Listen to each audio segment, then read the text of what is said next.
Mudanças na escalação. Tite ganha reforço para o jogo contra o Fortaleza. Senador acusa Eduardo Paes de estar brincando com o Flamengo. Que história é essa, PQD? Vem comigo que no caminho eu explico. Saudação rubro-negra para a maior e melhor torcida do mundo, a torcida do Mengão. Vem chegando nessa manhã de quinta-feira, como sempre, recheado de informações. Mas antes de mais nada, meus queridos, minhas queridas, começaram a nos assistir? Não deixem de dar o like de vocês. Não são inscritos? Se inscrevam, não nos seguem. Passe a nos seguir, acione o sininho para todos os vídeos e compartilhe o nosso conteúdo com seus amigos, com seus familiares, com seus inimigos.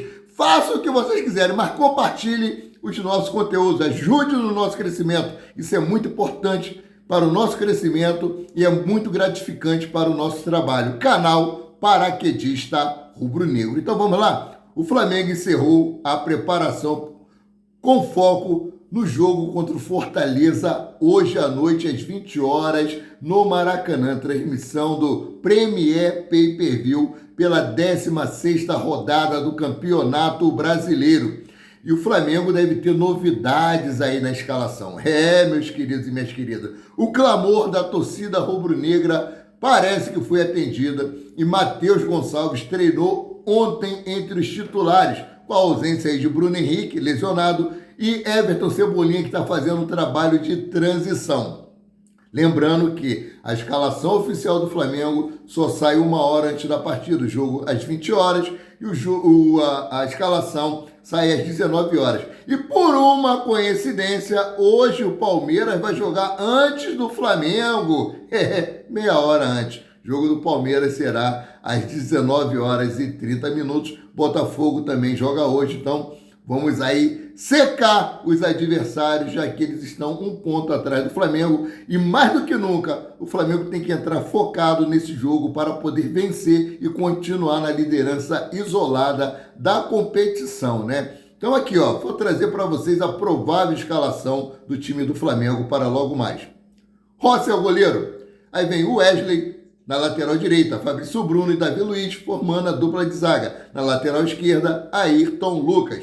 Aí vem aí a meiuca do Flamengo, Alan, Gerson e Eric Pulgar. Gente, espero que o Eric Pulgar jogue bem hoje. Espero que ele e o Alan estejam entrosados, porque na última partida, o Flamengo, esses dois jogadores bateram cabeça. Eu preferia que o Flamengo tivesse entrado aí com o Léo Ortiz, que estava jogando muito bem ali na posição.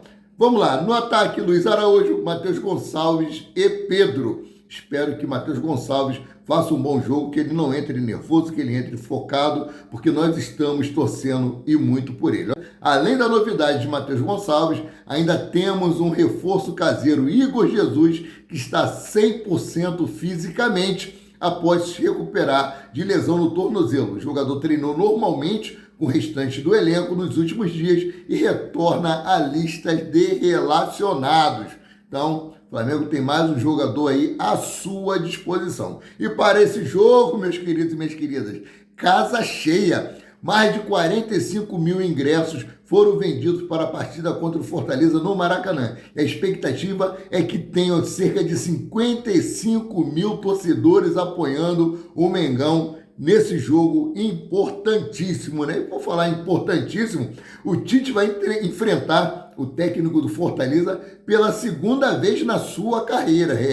Em novembro do ano passado, o técnico Adenor Baktit enfrentou Juan Pablo Vojvoda pela primeira vez na carreira em jogo válido pelo Campeonato Brasileiro. O Flamengo saiu vitorioso por 2-0 com gols de Pedro e Luiz Araújo. O confronto foi disputado na Arena Castelão em Fortaleza, ou seja, ganhamos eles lá na casa deles e nada nos impede de ganharmos aqui dentro de casa. Ou seja, segundo jogo de Tite contra o Vojvoda, ele já está na vantagem, já tem uma vitória na casa do adversário e que isso não se reverta, que o Tite continue aí montando esse time de maneira correta e que nós possamos conquistar esses 3 pontos e a gente vai aí para a tabela para 34 pontos na classificação aí para podermos chegar com tudo a sermos campeão de 2024 do Campeonato Brasileiro. Então, vamos trazer aqui mais algumas informações, né? Situação atual. Segundo jogo entre os treinadores, acontecem situações parecidas. O Flamengo está brigando no topo da classificação, enquanto o Fortaleza busca se firmar na primeira parte da tabela. Atualmente, o Mengão ocupa a primeira colocação com 31 pontos, segue o líder. Por outro lado, os cearenses estão em 8º lugar com 23 pontos e vão permanecer com esses 23 pontos, se Deus quiser. Então, vamos aqui mudar de assunto. Em busca de substituto, o Flamengo entrou em acordo já com o Claudinho do Zenit, tá? Acertou o tempo de contrato, são 5 anos de contrato, 5 temporadas com o Claudinho, já acertou as bases salariais e também o Zenit aceitou vender o atleta por 18 milhões de euros, cerca de 93 milhões de reais na cotação atual. Porém, é sempre um problema, é sempre complicado negociar com o Zenit. O Zenit tenta atrapalhar de todas as formas, né? E aí o que acontece? Para eles liberarem o Claudinho agora, a determinação é que primeiro eles têm que encontrar um substituto.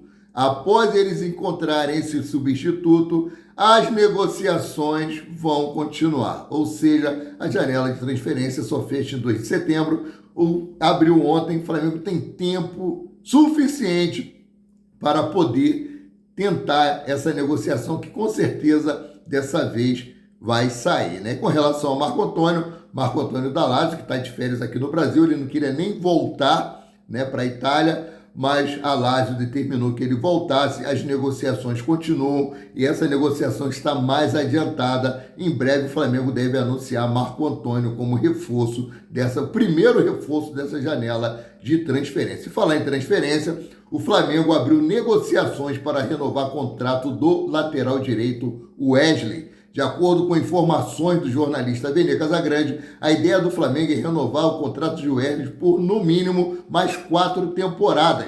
Vale destacar que o lateral de 20 anos tem vínculo com o Flamengo até dezembro de 2025 e a multa rescisória dele é de 50 milhões de euros, cerca de 293 milhões de reais e 400 mil na cotação atual. O Flamengo rejeitou uma proposta, né, de 12 milhões de euros, que custa aí 70 milhões de reais na cotação do Birmingham, da Inglaterra, por Wesley durante esta semana. E o mais querido pediu aí 15 milhões de euros, cerca de 88 milhões na cotação atual para liberar o atleta. Os ingleses recuaram, mas disseram que vão voltar com uma nova proposta. Então, já disse anteriormente que o Flamengo só vai no mercado tentar buscar algum jogador, no caso aí, para a lateral direita, se caso o atleta for vendido. E buscar um atacante, caso o Gabigol realmente venha sair do Flamengo. A intenção do Flamengo é contratar Claudinho, Marco Antônio e com relação a Lucas Paquetá, o Flamengo recuou, mas não desistiu. Agora está nas mãos do Lucas Paquetá conseguir resolver a situação dele lá com o seu time, né? O West Ham. Então, mudando aqui de assunto, meus queridos e minhas queridas, que salseiro ontem!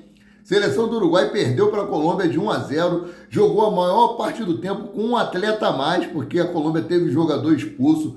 No final teve porradeiro, Guilherme Varela quis agredir o jogador, tentou agredir lá o jogador da Colômbia, teve jogador do Uruguai indo lá na arquibancada brigar com o torcedor, foi um salseiro tremendo, né? O Nicolás de la Cruz recebeu o 3º cartão amarelo, está fora do jogo da disputa do 3º lugar. Pô, mas então ele vai poder voltar para o Flamengo? Não, não vai poder. Ele tem que ficar lá para aguardar, para receber a medalha, caso aí a Uruguai consiga conquistar o 3º lugar. Então, independente deles terem perdido ontem, todos os nossos selecionados do Uruguai vão ter que permanecer lá até o término da Copa América, só voltando depois. Aliás, esse é o último jogo hoje, né, que nós teremos sem os nossos selecionáveis. Contra o Criciúma, lá no estádio Mané Garrincha, em Brasília, eles já estarão de volta, né? O Guilherme Varela, Matias Vinha foi poupado ontem porque sentiu um desconforto na coxa, então vai ter bastante tempo aí para descansar. O Flamengo joga hoje e só volta a jogar na semana que vem, se eu não me engano, na quarta-feira. Então, todos esses jogadores estarão à disposição, estarão treinando, estarão descansados, estarão aptos para jogar, né? Então, ai meu Deus do céu, os jogadores do Mengão estarão à disposição no dia 20 contra o Criciúma. É isso aí, então, meus queridos. Que salseiro ontem. Que salseiro, torci muito para o Uruguai, agora eu não vou torcer para ninguém, não vou torcer para a Argentina, não vou torcer para a Colômbia, apesar de toda a minha admiração pela Shakira. Ô Shakira, te amo, mas ela nem me sabe que eu existo, né? Vou trazer para vocês a tabela atualizada do Campeonato Brasileiro após os jogos de ontem. Primeiro lugar, Flamengo com 31 pontos, segundo Botafogo com 30, terceiro Palmeiras com 30 e o quarto Bahia com 30. O quinto, São Paulo, 27. O sexto, Cruzeiro, com 26. Sétimo, Atlético Paranaense, 25.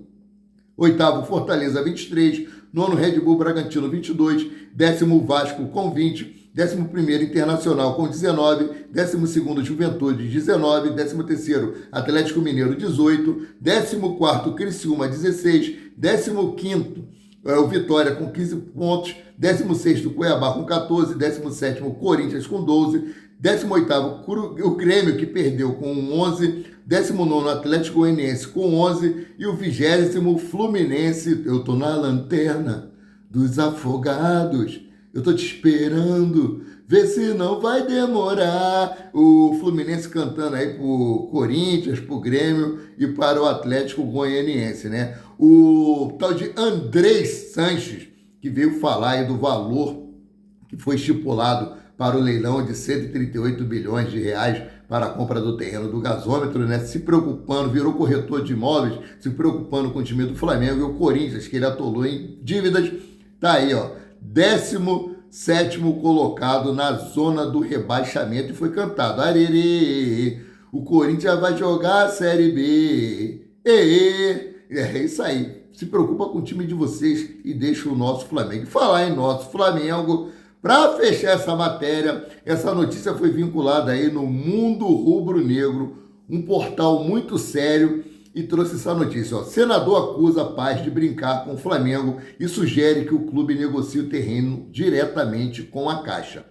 O senador Carlos Portinho, que é colega de partido do vice-presidente de futebol Marcos Braz no PL e foi convidado para dar 2 palestras no Flamengo em 2023, acusou o prefeito Eduardo Paz de brincar com o Flamengo ao estabelecer em 138 milhões o preço da desapropriação do terreno onde o clube pretende construir o seu estádio no gasômetro. Gente, essa matéria aqui é muito séria, é uma acusação muito séria. Eu gostaria que vocês prestassem atenção bastante nisso aqui, ou depois fossem lá dar uma lidinha no Mundo Rubro-Negro. Segundo o Portinho, a intenção da Caixa Econômica Federal de judicializar a desapropriação pode acabar servindo de desculpa para que Paz desista da operação depois das eleições para prefeito em outubro. Minha amiga Márcia Silvestre Dacre, aquilo que você estava falando ontem, abre aspas para o que disse Portinho. Eu havia dito que isso era uma jogada do prefeito para pegar o voto dos inautos torcedores do Flamengo, que esse processo não iria se concluir antes das eleições, que ele esperava ganhar os votos para depois dizer que alguém judicializou, infelizmente não era possível. É isso que a gente vê hoje com essa notícia que a Caixa vai judicializar por não concordar com os 138 milhões. Não se engane a torcida do Flamengo, não se engana, fecha aspas, afirmou o senador. Vamos lá. Portinho sugeriu que o Flamengo volte a negociar com a Caixa, responsável por administrar o fundo imobiliário, que é dona do terreno, para garantir a compra de maneira mais rápida. Bom, eu preferia que continuassem realmente as negociações diretamente com a Caixa Econômica, sem ter intervenções políticas, mas aqui no Brasil, infelizmente, tudo funciona dessa forma, tem que ter política no meio, infelizmente, não era para ser assim, né? Não era para ser desse jeito. A Caixa Econômica, que estava querendo aí 400 milhões, 600 milhões, aí já reclamou que o valor de 138 é pouco, mas que o terreno vale 250 milhões. Por que antes não respondeu ao Flamengo com relação a esse valor que o Flamengo estava disposto a pagar? Né? Seguindo aqui, ó, abre aspas para o que ele complementou. O Flamengo vai ter o seu estádio, mas não é agora da sugestão que hoje também eu postei que o Flamengo e a Caixa sentaram em cima da avaliação da Prefeitura e da pretensão da Caixa Econômica e chegarem a um meio termo é a maneira mais rápida e só depende do Flamengo. Não depende de promessa que a gente sabe que o prefeito Eduardo Paes não vai cumprir, fecha aspas, concluiu o senador, né? Então assim, ó, essa alternativa, entretanto, significaria que o Flamengo gastaria muito mais do que os 138 milhões estabelecidos pela prefeitura, já que Portinho sugere que um valor de 250 milhões seria o ideal, mas é o que o Flamengo queria pagar. E com relação ao leilão 138 milhões é o lance inicial. Não significa que o terreno será vendido por 138 milhões. Ele pode chegar aí a 200 milhões, pode chegar a 215, até 250 milhões. Esse é o valor inicial. Mas